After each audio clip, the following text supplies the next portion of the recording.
Thank you.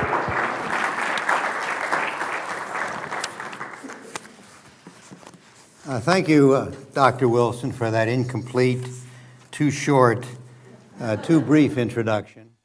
The only people who would have been impressed would be my family, and they would have cut it about 50% more. There's much more you could have said, but we're short of time. I'm really happy to be here to see Dr. Marvin Wilson and Polly, who's up there. Would you stand up? With a little applause here.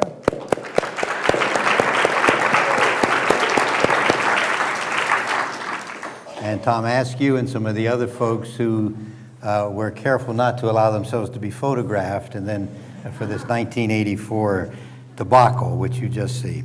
The hairstyles, I think, is what we should talk about. The long sideburns and the vested suits and the wide lapels. But in 25 years from now, if we're still around, we will laugh about the way we look today. So I do come with a shudder to see what once was and is no more. Let me get right to the point, because what I want to do is share some of those insights. And Dr. Wilson, I must say you don't know it, but I know it. He's a real hero and a pioneer. Maybe you do know it here at Gordon in Christian-Jewish relations for more than 25 years. And Dr. Wilson has been an anchor in my work and in the work of many others who have labored in this vineyard that I'm going to talk about of Christian-Jewish relations. So to Dr. Marvin Wilson, thank you for all that you meant to me and to my wife, Marcia, when we met together, and your efforts are most deeply appreciated. You can have a little applause.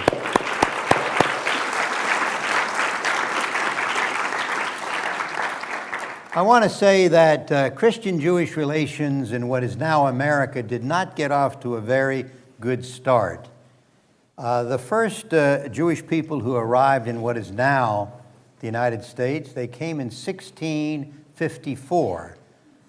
They left Brazil, Recife, Brazil, because the long arm of the Portuguese Inquisition was reaching across from Lisbon to Brazil, Portuguese colony at the time, and they felt that these 23 Jews were going to leave for somewhere in the New World, as it was euphemistically called, where they would be safer than in Brazil, where the Portuguese Inquisition could get to them. So they thought about where should they go, these 23 Jews, most of them of Sephardic, which means of Spanish and Portuguese and North African background. And they decided, not surprisingly, to go to the Dutch colony just south of here, where a baseball team just won the World Series, I must add. They went to New Amsterdam because New Amsterdam offered, they thought, greater freedom, greater security, greater freedom of conscience, greater religious liberty than anywhere else that they could go. And so they chose to come to what is now the island of Manhattan. It was 1654, and this is where Christian-Jewish relations began on a very, very negative note right away. And who did they bump into in 1654? But the Dutch Calvinist governor of New Amsterdam, Peter Stuyvesant. Now, Peter Stuyvesant made it very clear that he didn't want any Jews, he didn't want any Dutch Lutherans, he didn't want any Quakers, and he didn't want any Roman Catholics in New Amsterdam. He was an equal opportunity bigot. And I want to repeat that. He didn't want Jews, Dutch Lutherans, Quakers, and Roman Catholics. So these 23 Jews sailing up from Brazil get to the harbor of New Amsterdam, and they bump into Stuyvesant, and Stuyvesant would like to throw them out. Well, to get cut to the chase, there was a bitter fight, and finally the people in Amsterdam who were in Holland, who were in charge of New Amsterdam, they said the Jews have every right to stay there. But they were uncomfortable under Peter Stuyvesant, and they moved further north, not far from here, where they found freedom because of a Baptist minister named Roger Williams. And that, of course, is Newport, Rhode Island, And the Baptist minister known to all of you from the 17th century was Roger Williams. Things got better because of Roger Williams on Christian-Jewish relations. And I want to read to you in Williams' own language as a Baptist minister his view, and this is 17th century, remember, of what he was saying about we now call interreligious relations. I'm going to give you the 17th century language.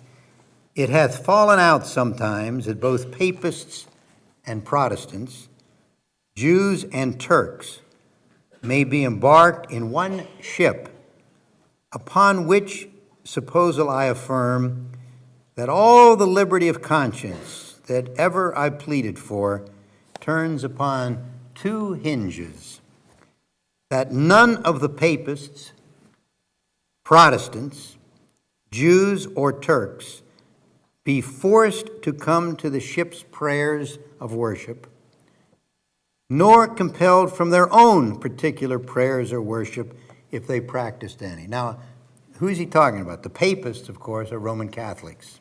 Protestants, well, you know who Protestants are. There might even be some in this room, I don't know. Jews we know, and Turks was the 17th century expression for Muslims. So what Williams was really saying, Roger Williams was saying that Roman Catholics, all kinds of Protestants, Jews and Muslims are all on one ship, all on this boat, but if the captain of the ship decides to hold religious services, the passengers on that ship are not forced to attend unless they want to, and the captain of the ship does not have the right to tell the passengers what kind of religious services they can go to or not go to. Now, I would say that for a 17th century person and for a Christian cleric, Roger Williams, this is a remarkable statement. Remarkable. Think about it. Total religious liberty, freedom of conscience, and what today we would call, and Dr. Wilson and I talked about it in one of our books that we edited, the phrase, Roger Williams didn't know the phrase, but you know the phrase, pluralism, religious pluralism. That there's going to be all kinds of folks on this boat, this ship, and we had better all be on it together. So I used these two bookends. Peter Stuyvesant, also 17th century, didn't like Jews, Dutch Lutherans, Quakers, Catholics, and a few other groups. And to counter Peter Stuyvesant, you have Roger Williams. So this is the intertension right away on the North American continent in what became the United States of religious liberty, liberty of conscience, and with today Christian-Jewish relations. So let me now move to the 20th and the 21st century, although the Peter Stuyvesants are still with us, and thank God the Roger Williams types are still with us as well. I would say that the last 40 years, now I know 40 is a biblical year, 40 years in the wilderness and all of that. We have not been in the wilderness for 40 years in Christian-Jewish relations. In fact, I would say, thanks to Dr. Wilson and many others like him in the Christian community, these past 40 years, let's say from even 1965, make it a little longer, 44, 45 years, what I would call personally the golden age of Christian-Jewish relations in the United States. Now, what happened in 1965? Some of you know that was the conclusion of the famous Second Vatican Council of the Roman Catholic Church, 20 years after the end of World War II.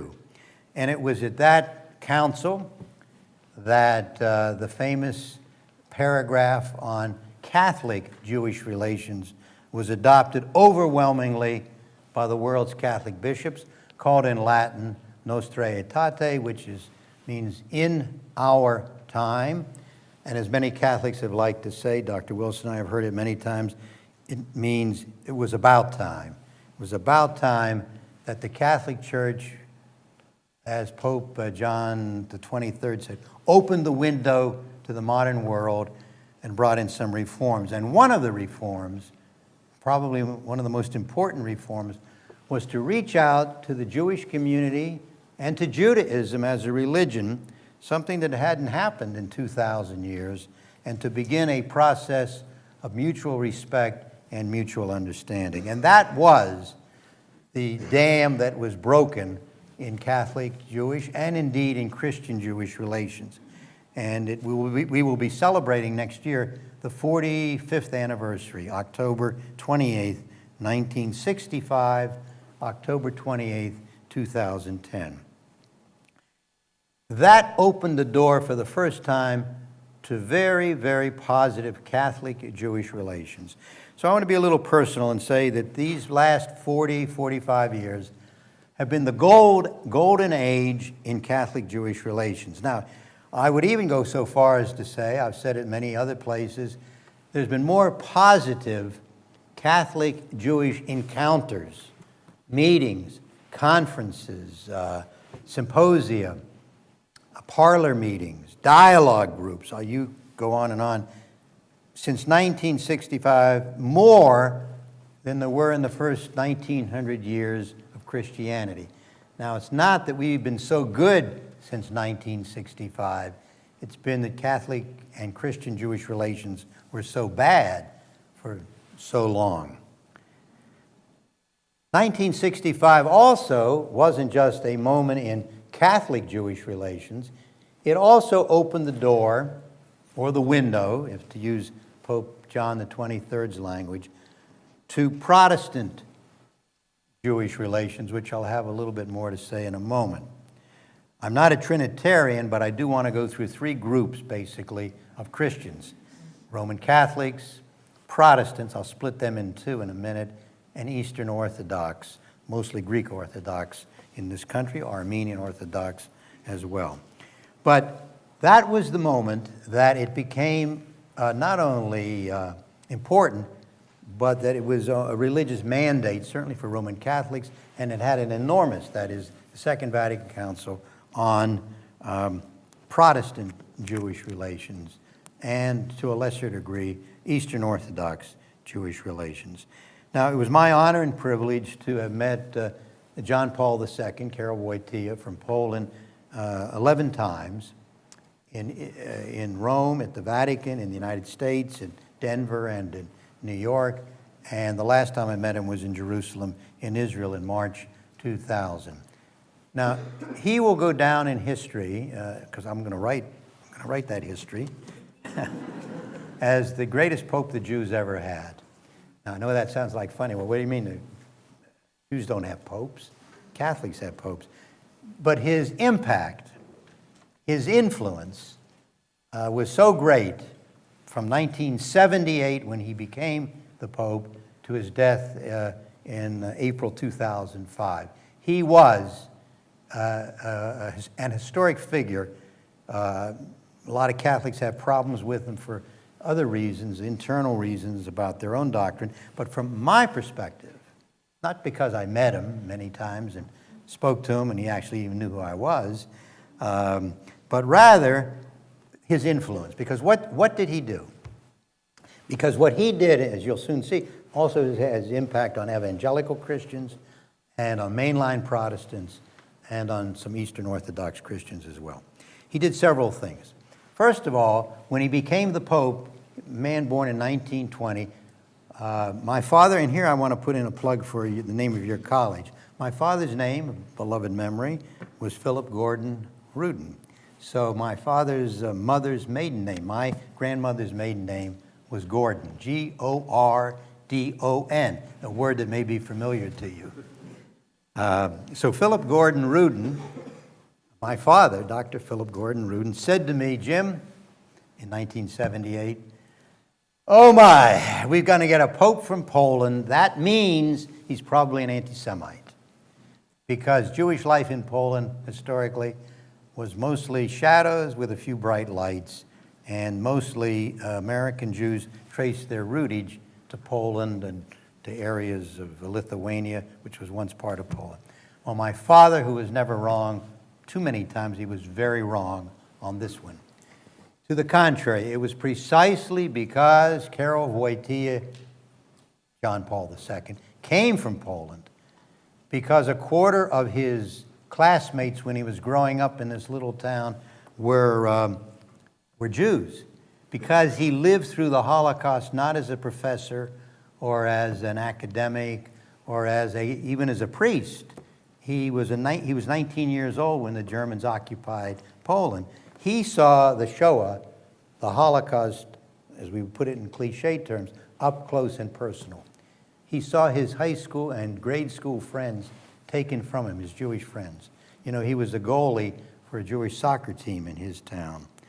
And so for him, Jews, the Holocaust, Judaism was not some academic, metaphysical construct, nor were Jews sort of, quote, Old Testament people back yonder so far that nobody ever knew much about them. He saw Jews eyeball to eyeball, and he knew them personally. When we met with him once in 1990, a group of the American Jewish Committee, we told him that after we were going to leave Rome, we were going to Warsaw and to Krakow. His eyes lit up, and he became very rhapsodic, and he said, Poland, the 1930s. Remember, he was 15, 16, 17 years old, born in 1920. Friday afternoon, the Shabbat, he said, the Sabbath, used the Hebrew word. Candles in the window. Psalms being chanted. I'm going to talk about psalms tomorrow. The sound of psalms coming from the homes. The candles, the blessings being chanted. This was a typical Friday afternoon in Jewish Polish communities until the Nazis arrived. And for Karol Wojtyła, this had an indelible, personal, really deeply felt personal experience to him. So when it came to Jews and anti-Semitism and all of that, he felt it personally. And this is something you have to understand in Christian-Jewish relations. Those of you, I hope, will come into that field. It's not some just purely academic where you sit around a seminar table. It's very personal, and it's very, very much personal autobiographical experiences. So John Paul II understood Jews very well. And when the Vatican recognized the State of Israel diplomatically in 1994, I was there for a concert in Rome, and I thanked him for the recognition, and he said, Rabbi, it was my pleasure and my duty. So John Paul II did also two other things, and then I'll move to the Protestants, because there's much more to say about Catholic-Jewish relations. He also, in 1986, in April, he was the first pope since Peter, I suppose, we would say incumbent or sitting pope, who went that mile and a half from Vatican City to the great synagogue on the Tiber River. Some of you have been there, to Rome. And in April 1986, he entered into the synagogue where he was greeted by the Rabbi of Rome, the person he mentioned in his will, as a personal friend, Rabbi Toaf. And it was there that John Paul II laid out for Catholics, and I would suggest for Christians in general, something rather important. And remember, he wasn't speaking to the Jewish community. He was talking, as he should, and as he must have, to the Catholic community. And he said, the Jewish covenant with God is irrevocable. That's very fancy theological language. What he really meant was that that covenant is eternal. There may be other covenants. There's a Christian covenant at Calvary. But the covenant at Sinai for John Paul II was irrevocable, that the Jews have an eternal covenant relationship with God.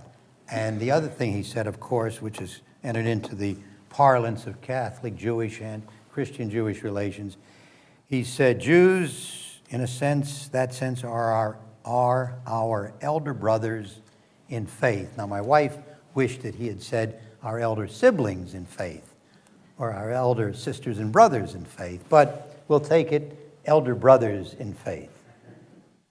And what do you do with an elder brother? Do you kill him? I hope not. You respect him. And there's a, not sibling rivalry, which unfortunately there's been too much of, but we're all members of God's family, all people of God. And so those two things that he did at the synagogue in April 86 are extremely important. Irrevocable covenant, and Judaism is our elder brother, or Jews are our elder brothers in faith. There's much more to say about John Paul II. I just want to now move to Benedict XVI. Benedict XVI, who I also met three times actually, once when he was Cardinal Ratzinger, is very, very different. It doesn't mean worse, doesn't mean better, just different. And you always have to understand when you follow an international figure, larger than life, around whom the mists of legends are already forming around John Paul II. Well, Benedict XVI, I don't want to offend anybody in this room, Benedict XVI is a university professor of theology.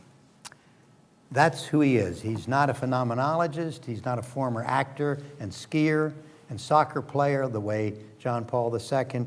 Very different. And Benedict XVI, to his credit, some of you understand this in history, he's not trying to replicate his predecessor. You can't. There was only one John Paul II. And there's only one Benedict XVI. There's only one of you. You can't be somebody else. You have to be who you are. From his point of view, it's kind of sad that he's now retracing the steps of John Paul II. He's going to the synagogue in January in Rome. He's been to Israel, and he's spoken in a synagogue in Germany. But he is, and the question that we're hopeful about Benedict XVI is, will he continue to make Catholic-Jewish relations a centerpiece of Catholicism today and a centerpiece of his pontificate? So we'll talk about that more. I want to move now to the Protestant community, particularly here in the United States. I divide them in two parts, whether I have the right to do that or not, but that's what I'm doing. I have what I call mainline Protestants. Some of you will appreciate this. Martin Marty, the great religious historian, the Lutheran, wonderful man from Chicago, said the mainline Protestants may soon become the sideline Protestants. And by that he meant that their membership is getting grayer and fewer in number, going down. And who do I mean by mainline Protestants? By and large, I mean folks from Bangor, in a sense, the Episcopal Church, the Presbyterian Church, United Methodist Church, the American Baptist, and the UCC, the United Church of Christ, the Congregationalists, and the Lutheran Church in America. They're what we call the main line. You know that phrase. If you don't, you should know it. Some of you may have been raised in those churches. They are suffering a membership decline, and they are getting more gray in the hair.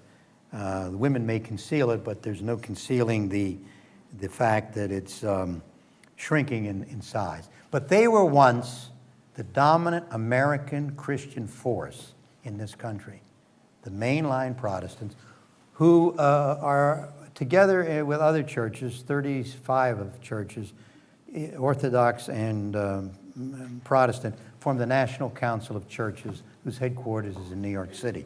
Now, that group of mainline churches has presented enormous opportunities in Christian-Jewish relations and enormous problems for the Jewish community. Let's put the positive up there first about the mainline churches. Mainline churches are, by and large, historically, have been allied with the Jewish community, much of the Jewish community, on what we would call American political social issues. Pro-choice, in favor of gun control, in favor, when it was out there, the Equal Rights Amendment, strong supporters of separation of religion and state, church and state, opposition to mandated Bible reading in public schools, opposition to mandated prayers of any kind in public schools, opposition to Christological license plates, such as we just had a court ruling in South Carolina, where the court ruled against a specifically Christian license plate. Very much on pro-labor, minimum wage, not that others aren't in favor of it, but there was a very close and of course, civil rights. And in fact, I owe my life, and I really say this, to the Presbyterians when I marched in Hattiesburg, Mississippi for voting rights in 1964, which was not a very good summer in Mississippi because a few months after I left, those 3 boys, 2 of them Jews and 1 an African American, were murdered in Philadelphia, Mississippi. You remember that, Cheney, Schwerner, and Goodman. So the Presbyterians organized our march, and they protected us, and they were very much instrumental in protecting the other members of the clergy and the rabbis who marched there. But this was a kind of a template where most of the Jewish community, not all, Jews are like everybody else, very divided on many issues, and the mainline Protestants were pretty sympathetic on these domestic issues. On overseas issues, this is where we've had great differences, and Dr. Wilson and I know all about it because we've seen it up close. Much of, and I want to phrase this as carefully as I can, much of the mainline Protestant community that I dealt with, the leadership, not the rank and file, not the men and women who go to First Methodist, First Presbyterian in the towns you come from, or the Lutheran Church, but many of the leaders have been historically very unsympathetic. I'm going to say it that way. That's a nice way of putting it. Unsympathetic to the security and survival needs of the state of Israel. For them, Israel is often seen as an ogre or a giant that is hurting Arabs, i.e. Palestinians, and there has not been a great deal of warmth, how should I put it even more bluntly, toward Israel from the leadership of much of the mainline Protestants. So here you have a schizophrenic situation. The American Jewish community, and I was very much involved in this and still am, find with the Protestants, mainline Protestants, great allies on a host of domestic issues. Today it would be embryonic stem cell research. It would be a lot of other domestic issues that we can talk about. Probably, if I may say, even on healthcare reform today. At the same time, flip the coin, on the reverse, among its leaders, Jews found often a coolness or even a hostility toward many things. And the example came clearly just 5 years ago when the Presbyterian Church and then voted and then rescinded it, thank goodness, a couple years later, to divest their pension funds from any businesses that were doing business, any corporations who were doing business in the state of Israel.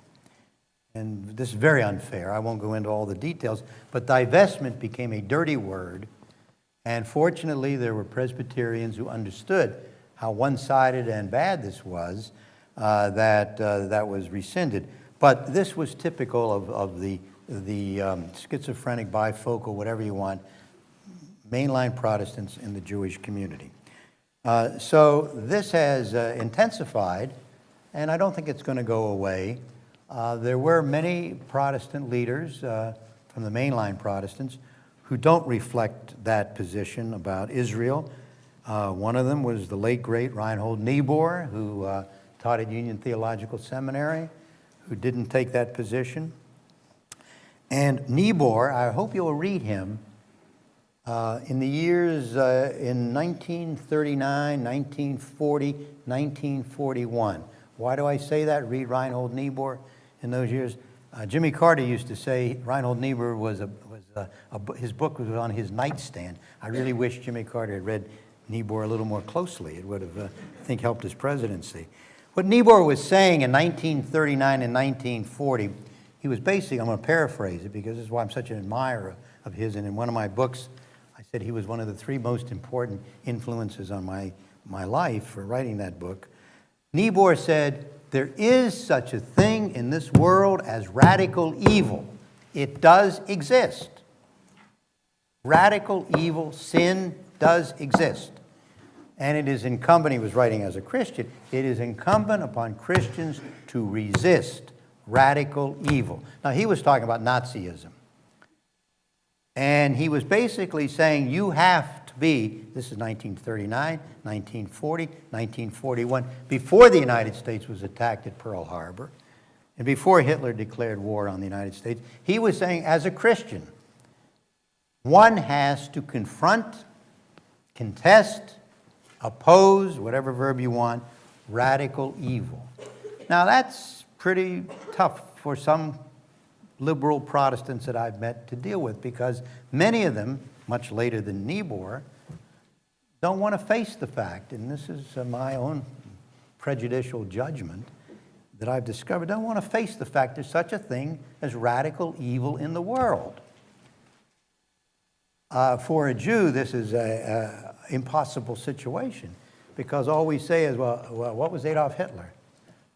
What was the murder of 11 million civilians, including 6 million Jews, gypsies, homosexuals, Jews? What was all that about? Systematic mass murder, genocide. If that's not radical evil, I don't know what is. So Niebuhr, I don't want to dwell on it too long, Niebuhr was a counterbalance, if you will, to mainline Protestants' kind of opinion that there's no such thing, or it can all be tempered over or papered over, or it doesn't really exist. And Niebuhr was, I think the phrase they used, Dr. Wilson, he used Christian realism. Christian realism. You have to be real if you're a Christian. You have to be in the world. And I think on that sense, Jews resonated and do resonate to Reinhold Niebuhr and to those kinds of Protestants and Christians. So I don't want to paint a total bad picture of the leadership of liberal Protestants, mainline Protestants. There are many, many exceptions, but this has been my experience. Now, Evangelicals, you have here on the front row one of the pioneers in that, and I want to dwell a little bit on evangelical Jewish relations. We all have our definitions of evangelicals, but Dr. Wilson has taught me the correct definition, and so I go by his definition. He defines it. Now, this is a question of geography for a little bit that Dr. Wilson and I wrote about in our book that came out of the Gordon College conference of 25 years ago. And for the Jewish community, right after World War II, the only kind of Christian-Jewish relations they knew about, and I was a kid growing up in Virginia, were with the mainline Protestants, and we would have these joint Thanksgiving Day services, since Thanksgiving is coming in exactly two weeks, so it's good to talk about it. We would have joint Thanksgiving services. The Protestant minister and our local rabbi, we would all go to the church one year, and then the mainline Protestants would come to our synagogue the next year. And that was about it. Then came, as I said, Vatican Council II, of which John Paul II was an observer. He was there as a young bishop. And that opened up Catholic-Jewish relations in a way that had never been done. Then we've always had relations in the Jewish community with mainline Protestants, sometimes very, very close relations, as I said, on social justice, sometimes more difficult on international relations. But the evangelicals, as we knew them, were pretty much unknown to the Jewish community. And why do I say unknown? Because of geography. Most of the, although here I'm in Massachusetts, it may not sound accurate, but it's pretty accurate what I'm about to say from my own family experience and from my professional experience. Most of the large Jewish communities until recently were in the Northeast, where we are now, and the upper Midwest, the cities of Chicago, Detroit, Cleveland, Pittsburgh, where I was born, Philadelphia, of course, Boston, New York City, Providence, Baltimore, and that maybe Washington, D.C. And so they were upper Midwest and upper and Northeast. And for many years, the largest evangelical communities were in what we call the former Confederacy, including Virginia, sweeping from Virginia down around through Texas And most of them were Southern Baptists, not all. And so you had, as I wrote in the book with Dr. Wilson, these two ships that sort of passed in the night. The SS American Jews and the SS American Evangelical. And they didn't really encounter one another until people like Dr. Wilson and the 1970s came along, when the evangelical community was no longer a regional religious expression, but a broad 50-state religious community, of which many of you are a part, and were a part when you grew up in your families. So it was then that the evangelical community and the Jewish community began to interact. It really began in the early 1970s.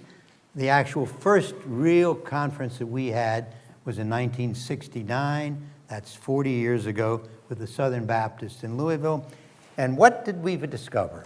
Well, the Jews discovered a lot of interesting things that they didn't know. Number one, many evangelicals were very, very strong supporters of Soviet Jewry movement, bringing freedom and liberty of movement to Soviet Jews and Christian believers in the former Soviet Union. That many evangelicals were strong supporters of the state of Israel's security and survival, not at the expense of Muslims and or Arabs and or Palestinians, but that Israel, for many reasons, juridical, historical, spiritual, biblical, and Dr. Wilson's got a great quote that I'm going to mention in a minute, that Israel's survival and security is very much a part of their religious feeling, and that evangelicals, hey, they're pretty smart people. We didn't know about them.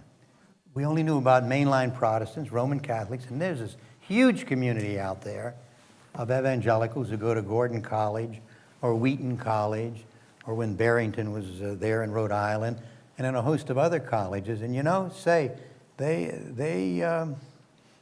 they are really quite an impressive group. I'm not being facetious here or condescending. It was a shock of discovery on both sides. And the evangelicals discovered that the Jewish community is diversified, cannot be a caricature or a one-dimensional bunch of people, that it too has many, many rooms in the mansion, if you will. And so the evangelical Jewish encounter began very tentatively, because these are two unknowns reaching out to one another, first at the leadership level and then at the lay level of general membership in the community. And so for the past 40 years, I would say, we have moved forward with evangelical Jewish relations. We have not perhaps had as many programs or conferences or encounters as with the Roman Catholic Church.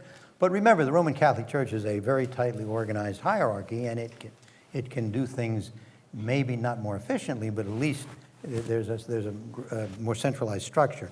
When you're dealing with Jews and evangelicals, you're dealing with two disorganized communities. Disorganized not in the sense that they are disorganized, don't know who they are, but decentralized in a way.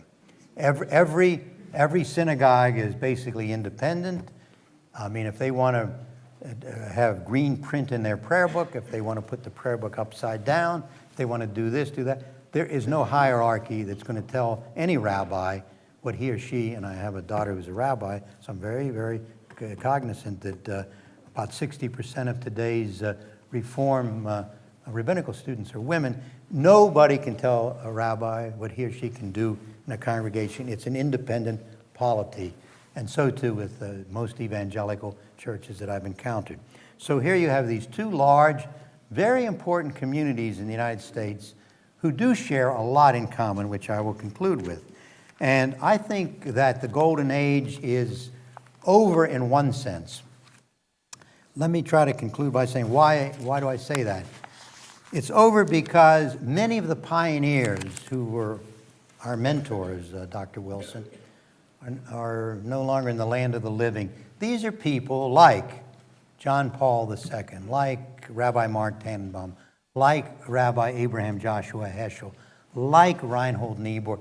These are people who lived through World War II, who lived through the Shoah, the Holocaust, who lived through certain period. Chronology has a way of shaping history.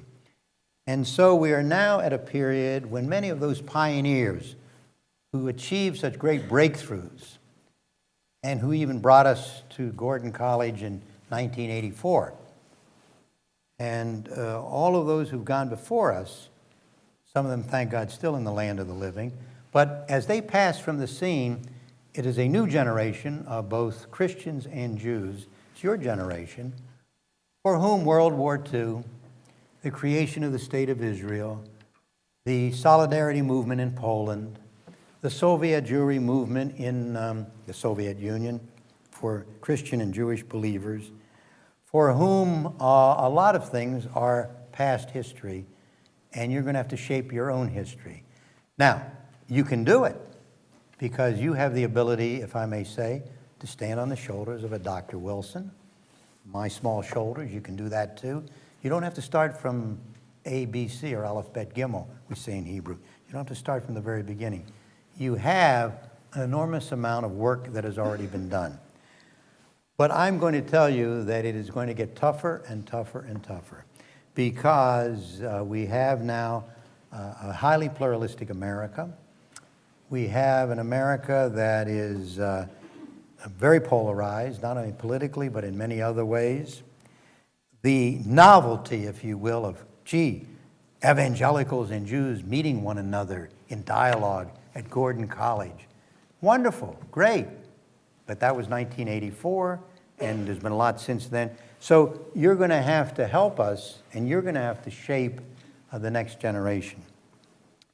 I'm hopeful, but I'm also very, very concerned that unless and until the Jewish community and the total Christian community understand what's at stake, it can be trivialized.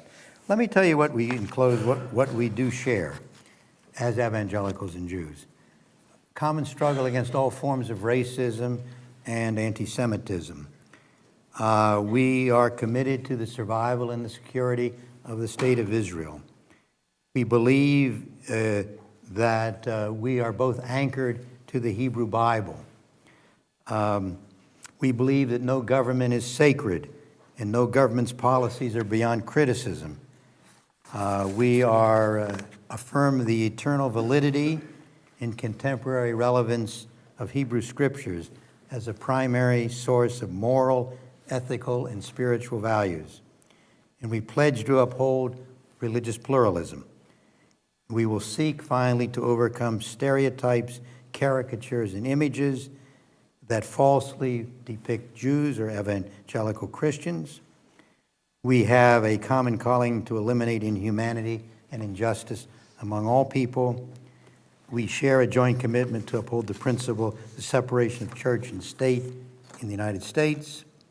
And we pledge to deepen our joint involvement as evangelicals and Jews in the struggle to achieve human rights and religious liberty throughout the world. Now, those should be familiar to Dr. Wilson because he wrote a lot of it, and that's what came out of the Gordon Conference 25 years ago.